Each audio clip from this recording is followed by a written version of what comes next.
This episode was everything that I needed from reality TV. Point blank period. No ifs, ands, or buts about it.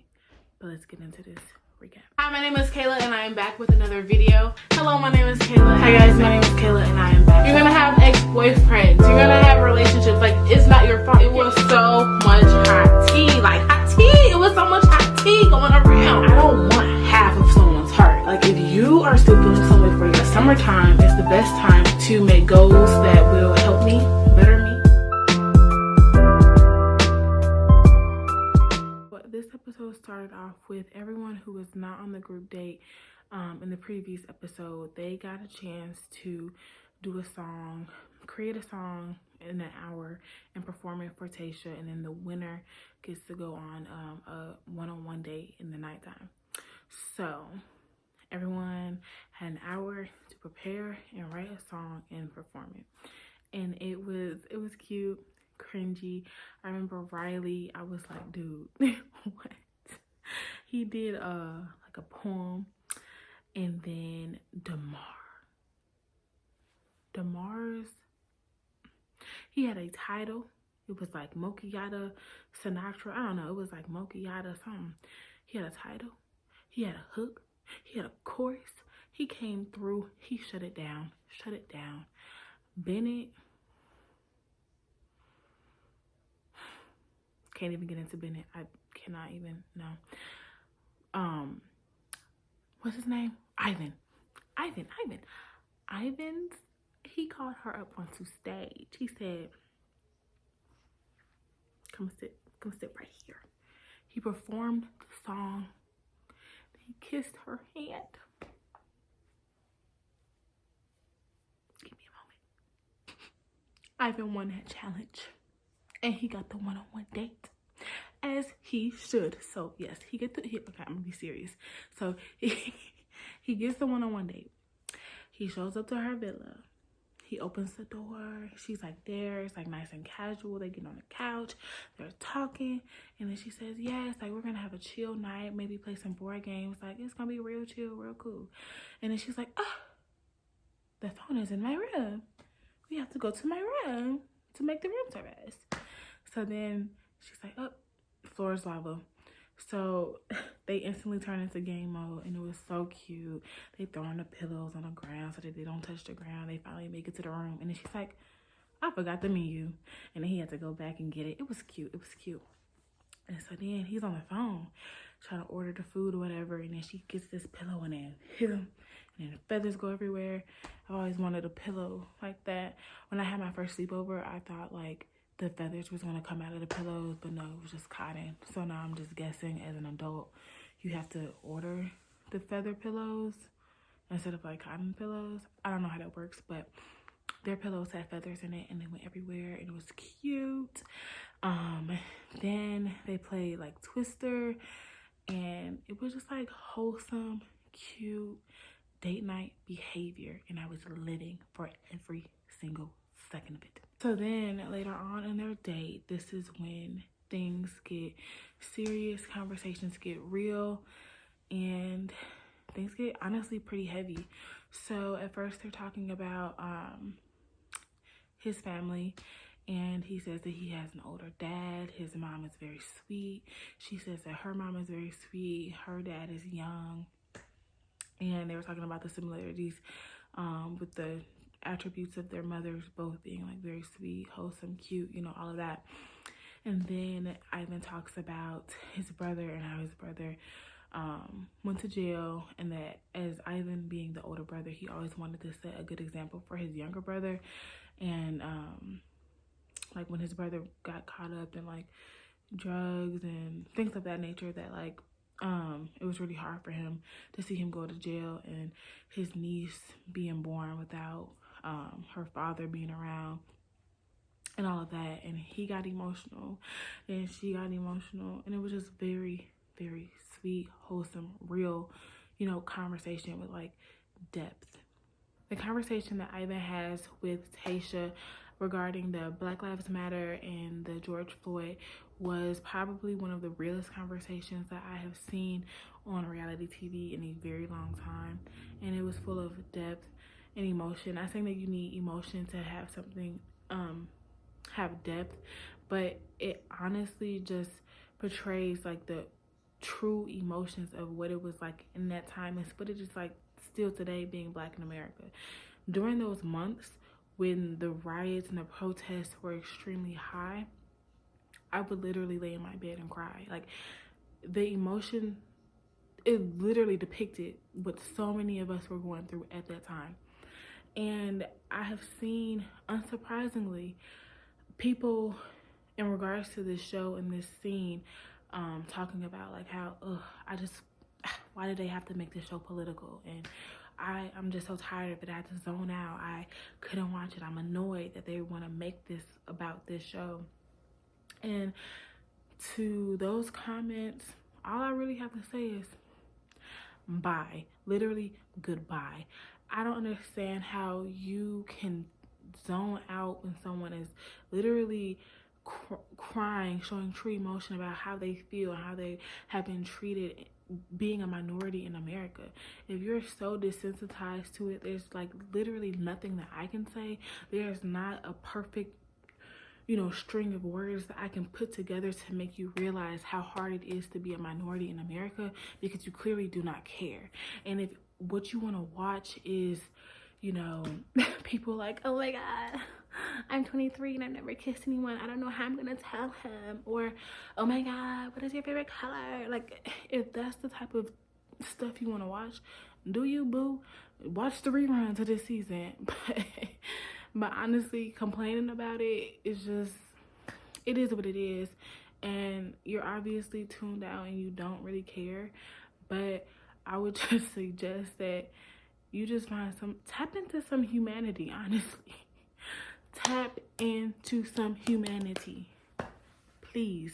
Or if not, so while Tayshia and Ivan are on their date, it cuts to the group of guys. You can tell Ben was steaming. He was steaming the whole episode until we got to see Tayshia. He was steaming because he was so upset that he couldn't see her or talk to her the last cocktail hour because he let time get away from him. Whatever. He was steaming. Besides that, all of the guys were in a group talking. The house gets a date card and all of the names are listed as to who's on the group date. And Noah says, oh, I'm pretty bummed I'm not on that date. I have a rose already, but I would still like to spend time with her. Whatever. Bennett goes, oh, that sounds very greedy of you. And then Noah's like, well, no, like, how is it greedy? Like, just because I have a rose, the real prize of a group date is the quality time. And then Bennett says something like, oh, well, since you already have a rose, like, there's no need for you to be on a show, or something like that.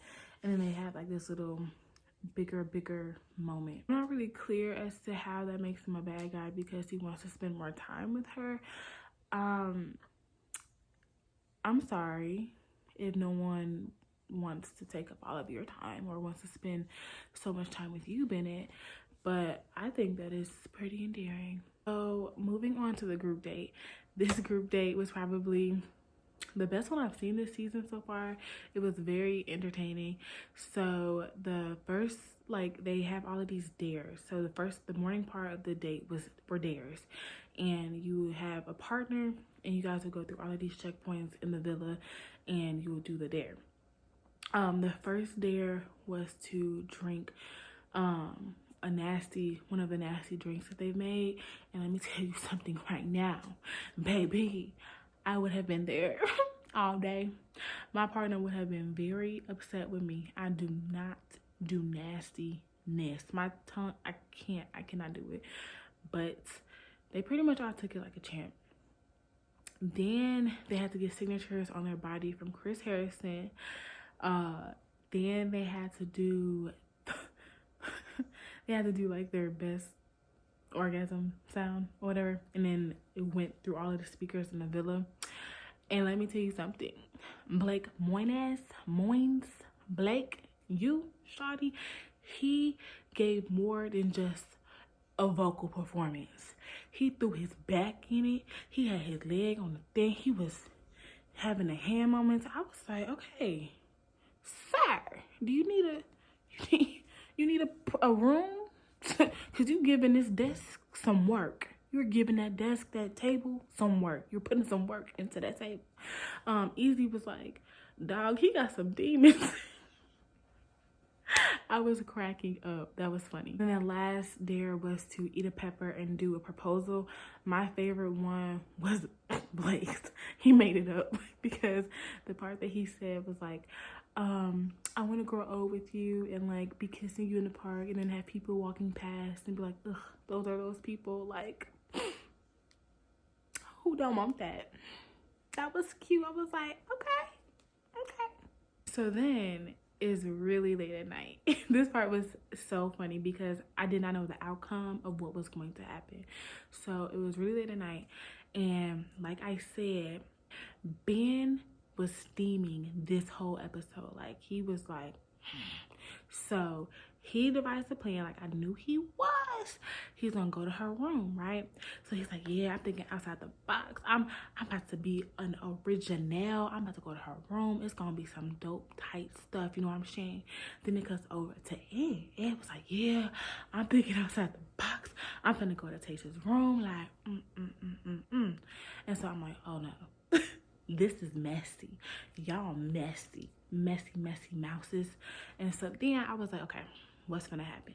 So and then the music in the background, it was just also humorous. It was funny.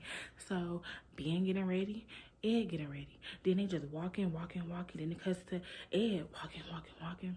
And I'm like, oh my God, if they meet up at the same time, they knock on the door at the same time, I'm like, y'all some messy mouses. Like, y'all messy. But that didn't end up happening. Ed went to Chris Harrison's room. Chris was like, dude, it's 2:30 in the morning. Like, what's up? But then Chris was like, come on in. And they shared a bottle. I don't know if anybody else caught this, but I'm curious. So Ben was like, he was walking. Then he was like, oh my gosh, I haven't done this in years.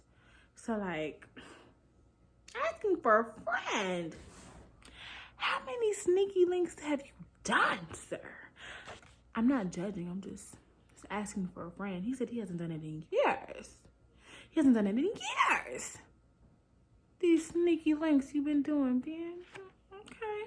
When Ben got to Tasha's room, she's like, hi. And he was like, I know you're probably not expecting me. She's like, yeah, no, you're right.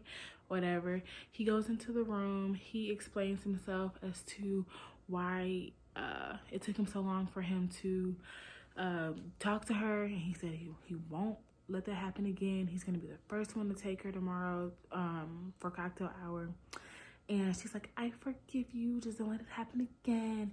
Then he surprised her with room service. And that was cute. They had champagne and strawberries. They did the little arm sip thing. It was cute. I think that's, cute little moment, you know what I'm saying? Cocktail hour is when things get a little messy. So Noah, he wanted to be a messy mouse. I don't know if that was his intention. I feel like the music adds dramatics. Like, it was two specific parts in the episode where the music just made him look more intensely like a villain. I'll just explain. So cocktail hour comes around and Noah grabs Tasha, and Noah begins to tell Tasha that the guys ain't really feeling him after the jump in the fence, and that he's okay with them not liking him, but he don't like them judging her character or whatever it may be. And then she's like, what? Judging my okay. But here's what I think. This is what I think, in all honesty. I don't know why the guys had so much beef, so much issues with him jumping the fence, fighting whoever there was, can't think of the dude's name, fighting him, and then getting on the group date rose. It was offered for anyone to jump the fence and to whatever, get on to fight. And Tayshia was the one who was just like, well, since you did this, you will be on the end of the date. They are all acting like babies because he got on the date. They were all upset about that for some unknown like they were just too mad. The amount of mad that they were, it was kind of ridiculous. And so that carried on over for the next couple of days, them being mean, cold shoulder, whatever. I do believe that happened because what I seen on TV was just like, okay. But the way he worded it to Tayshia, I don't know if that was intentional, or if it was unintentional.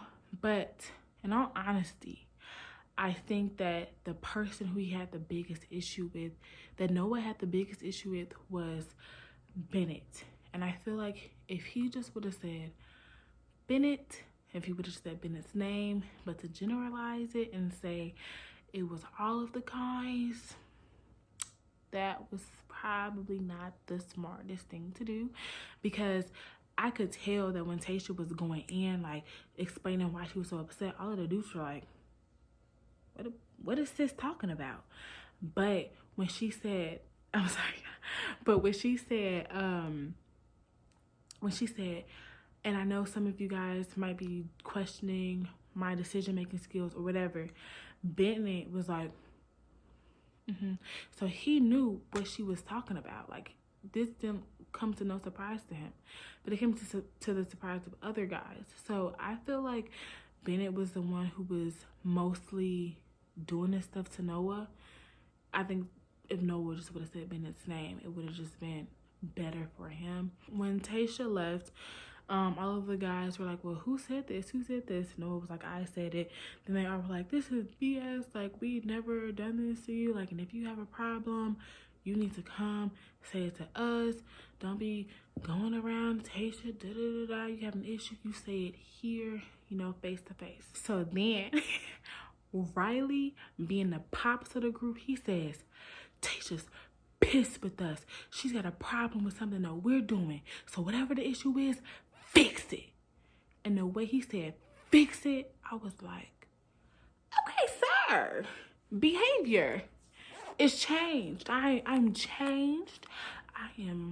I'm good to go. Behavior completely changed. And guys went home. Chase him went home. I call him brown dude with glasses. Brown dude with glasses went home. Joe went home.